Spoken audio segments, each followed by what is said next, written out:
बघा, माननीय एकनाथ शिंदे साहेबांनी जी मला जबाबदारी दिलेली आहे त्याच्यामध्ये महत्त्वाची खाती ही माझ्याकडे आहेत. ग्रामीण भागामधल्या सर्वसामान्यांशी निगडीत असलेले प्रश्न ह्या खात्यांच्या मार्फत आम्ही एका बैठकीतून सोडवू शकतो. आणि मग ठरवल्याप्रमाणे कोकणाचा दौरा हा सिंधुदुर्ग जिल्ह्यापासून आम्ही चालू केलेला आहे. ह्यामध्ये ग्रामविकास असेल, महसूल खातं असेल, अन्न औषध प्रसारण आणि अन्न नागरी पुरवठा या चारही खात्यांचा आढावा मी स्वतः घेणार आहे.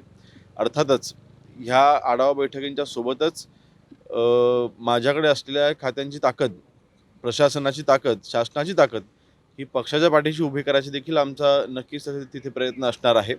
संघटना मांडणी आमच्या लहानपणापासूनच आम्ही अविजात केलेली आहे. माननीय एकनाथ शिंदे साहेबांनी निर्णय ज्यावेळेस घेतला त्यावेळी आम्ही त्यांना साथ, शिवसेना बळकट करण्यासाठी आम्ही त्यांना साथ दिलेली आहे. आणि त्यांना देखील अपेक्षित आहे की आमच्याकडनं ते काम हवं आणि ते करायचा आम्ही प्रयत्न करतोय. जिल्हा परिषदेची जी आता निवडणूक होणार आहे त्याच्यामध्ये आरक्षण सोडत जाहीर झाली अध्यक्षपदाची. आता तुमचा त्यानंतर लगेचच दौरा होतोय. कशा प्रकारे संघटना बांधणीसाठी आपण काम करणार? नाही बघा, निवडणुका तर होत असतात, निवडणुका होतात. निवडणुका ही एक कायम चालणारी एक प्रोसेस आहे. परंतु संघटना मांडणी हा आमच्याकरता जिव्हाळ्याचा विषय आहे. वंदनीय बाळासाहेबांना शिवसैनिकांना अपेक्षित असलेलं काम तो करायचा आम्ही प्रयत्न करतोय. साहेब, आपल्या मित्रपक्षाने भाजपने सोमळाचा नारा कार्यकर्त्यांनी जिल्हा परिषद असेल स्थानिक स्वराज्य संस्थेमध्ये दिलेला आहे. आपल्या पक्षातून काय? मला वाटतं आमचे वरिष्ठ या बाबतीमध्ये निर्णय घेतील.